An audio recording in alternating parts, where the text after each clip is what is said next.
Ron Machete, Panyugan Wake, Pantari Tungawan, Alpha Unabang Bull, Moonlight Production.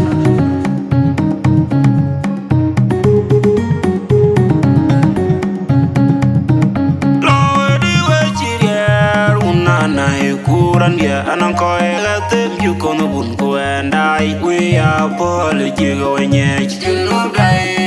ngai ni amranen chidie barazalen ya mesalvakir nerben ya meri machar wo dio ni am litur jon garam tonen chi ko yo chino dai ngai ni amranen chidie barazalen ya mesalvakir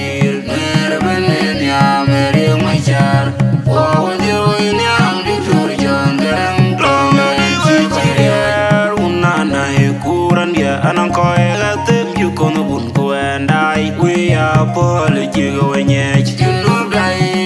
ngai amranen chidie barazalen ya mesalvakir nerben ya meri machar wo dio ni am litur jon garam tonen chi ko yo chino dai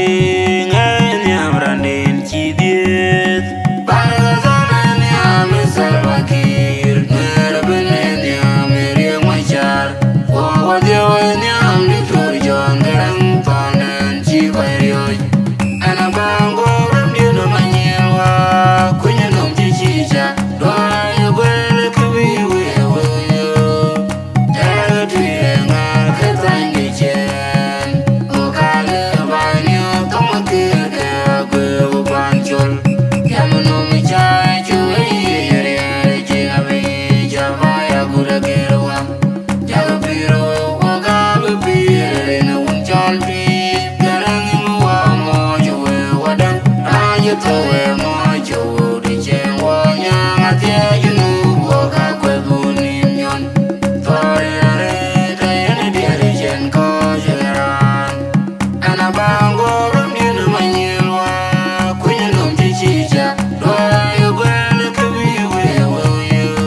Wait my burlum dia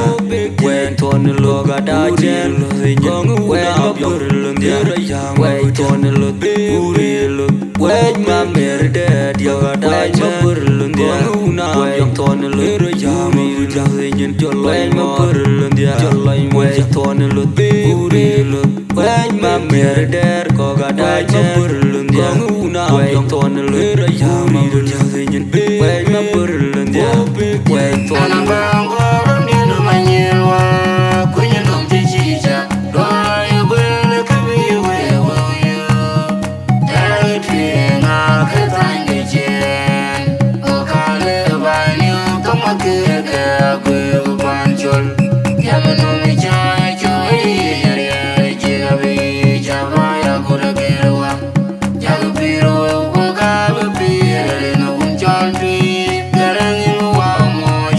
Wadang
pole jigo wenyech Jinu dai ngayon yamranin chidit Bargazalin yam Salvakir Merbenin yam Riek Machar Wawadyawan yam Diktur John Garang Tonden Chikoy Rio Jinu dai ngayon yamranin chidit Bargazalin yam Salvakir Merbenin yam Riek Machar Wawadyawan yam Diktur John Garang Tonden Chikoy Rio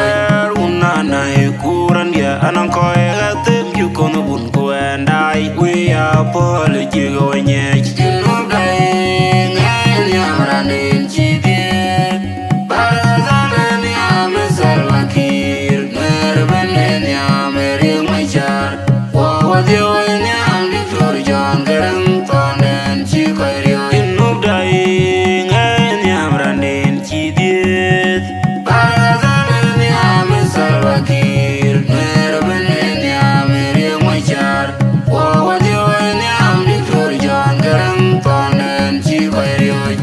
Ana bango ramdina manyelwa kunyinom chichicha Doya gwele kabiwe weyo Ega twiye ngal katangi chen Okale banyo tomakeke agwe panchul Yamanomi chay chuy yeri jinabi Chabaya kuragerwa Jago piru wakabe pire na unchal tri Garangi muwa mojo we wadang Anya towe mojo di chen wanyang atya yunu Wakakwe gunim Twarere tayene diari chen ko jagarang Ana bango ramdina manyelwa kunyinom chichicha Doya gwele kabiwe weyo Ega twiye ngal katangi chen Okale banyo tomakeke agwe panchul Yamanomi chay chuy yeri jigabi Chabaya kurage